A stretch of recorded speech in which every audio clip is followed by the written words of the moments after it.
क्या आपने कभी इंसानों को खाने वाली रेत देखी है? ये बालों की तरह पतली होती है, लेकिन एक जीवित व्यक्ति को पूरी तरह से खा सकती है। महिला ने अपना पैर रेत पर रखा, लेकिन रेत ने उसे कसकर जकड़ लिया और वह बाहर नहीं निकाल पाई। उसने अपने हाथों से खींचने की कोशिश की, लेकिन हाथ भी रेत में फंस गए। आदमी उसे बचाने के लिए आगे बढ़ा, लेकिन एक ठोकर खाकर रेत पर गिर पड़ा और हिल नहीं सका। सभी लोग हैरान थे। तभी दोनों की चीखें सुनाई दी। प्रेमिका ने जोर से प्रेमी को पुकारा। प्रेमी ने सिर उठाने की कोशिश की, लेकिन उसका आधा चेहरा रेत ने खा लिया था।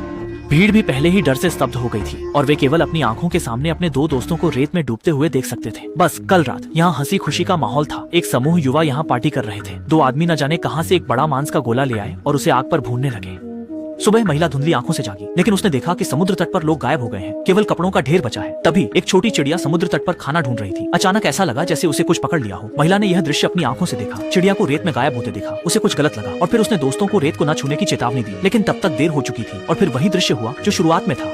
इस समय सभी लोग केवल गाड़ी में ही रह सकते थे। कहीं जाने की हिम्मत नहीं थी। महिला ने सच्चाई जानने के लिए हाथ को रेत पर बढ़ाया और एक अद्भुत दृश्य हुआ। रेत की सतह से अचानक अनगिनत बालों की तरह दिखने वाले स्पर्शक निकल आए, जिन्हें देखकर यह कल्पना करना मुश्किल था कि ये पूरे इंसान को निगलने वाले राक्षस हैं। दूसरी तरफ दजवांग भी जाग चुका था और उसे खुद भी यह नहीं पता था कि उसने कल रात कितनी पी थी, जिससे वह लोहे के ड्रम में सो गया। वह बाहर निकलने के लिए जोर जोर से हिलने लगा। सबने जल्दी से उसे बताया कि रेत में राक्षस है। कई दोस्तों का दुर्भाग्यपूर्ण अंत हुआ। ताजवांग ने यह सुनकर ही खुद को शांत किया। सभी लोग वहीं खड़े रहे, हिलने की हिम्मत नहीं कर रहे थे, यह देखने के लिए कि क्या राक्षस खुद ही गायब हो जाएगा। समय के साथ साथ धूप में तपने के कारण सभी के गले सूख गए और वे लगभग लू लगने की स्थिति में थे। गाड़ी में खाना भी कम होता जा रहा था।